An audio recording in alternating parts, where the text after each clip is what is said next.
Now we are looking at example 4, okay?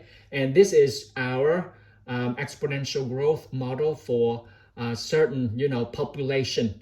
And let's say, look at example 4, you will see this is the population of fruit flies, okay? And the data tells us that, well, let's see, there were a Y, which is 300 fruit flies after 2 days, which is after the second days when t is 2, okay?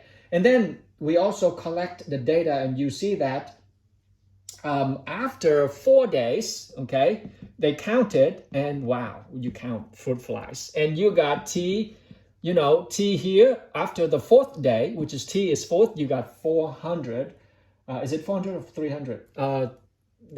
After there were 100 flies after 2 days. My bad. 100 flies after 2 days, and then on the 4th day, it says that 300 flies. There we go. Okay. The question right now is, so what is y? What is the initial condition? Which is you're now solving for what? You're solving for the initial. They asked for approximate how many flies were in the original population. Technically, you are now going to solve for C. So what is C in this picture? Which is the initial when t is, 0, which is in the beginning on day 0. Okay. So now your job is, okay, I'm solving for C. If I need to solve for C, I need to know what is K and what is T. Got it? Let's go and solve for K first. All right, so here we go. Using the using the first given data right here. Okay, what do I have? Look, using the first point, I got right here. When y is 100, I got C e to the K. And then T is what? 2. There we go. That's my first function right there. You guys see it? Okay, let me divide this board over here so I have, there we go. Okay, make sense right here, guys? Now, from this, I got two variables. I cannot solve for C. I need another function with two functions and 2 variables. I can eliminate them, okay? So I am happy to use the second point. That's what it is given there for. So applying the second point, this is the first point, okay? Now going with the second point.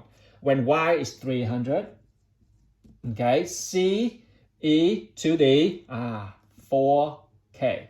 Oh, Mr. Dang, that's right, 4K. Write K carefully, Mr. Dang. There we go. Am I making sense right here, guys? Okay, now you see this. 2 function with 2 variables, and that is K and C. Right now, I'm going to set, you know what? C is always the same. So I'm going to just simply solve this. Look, from right here. I am just setting C equal to each other. From, let's call this is function 1, this is function 2. From function 1, C is what? C is 100 divided by e to the 2K. Got it? That's function 1. Function 2, C is what? 300 over what?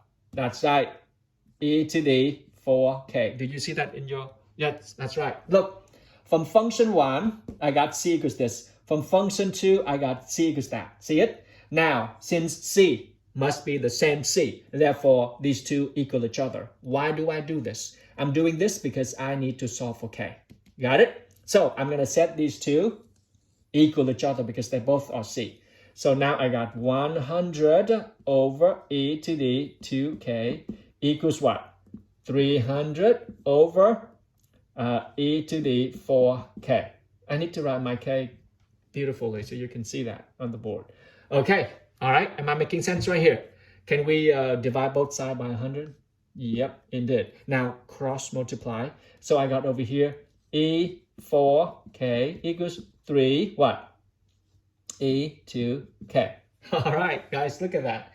Now can I solve this for e? Come on. Take ln both sides. Can I take ln both sides? So I got 4K equals what? 3 times 2K.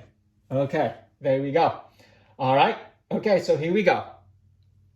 2 and 2, K is out. Okay. All right. So here you go.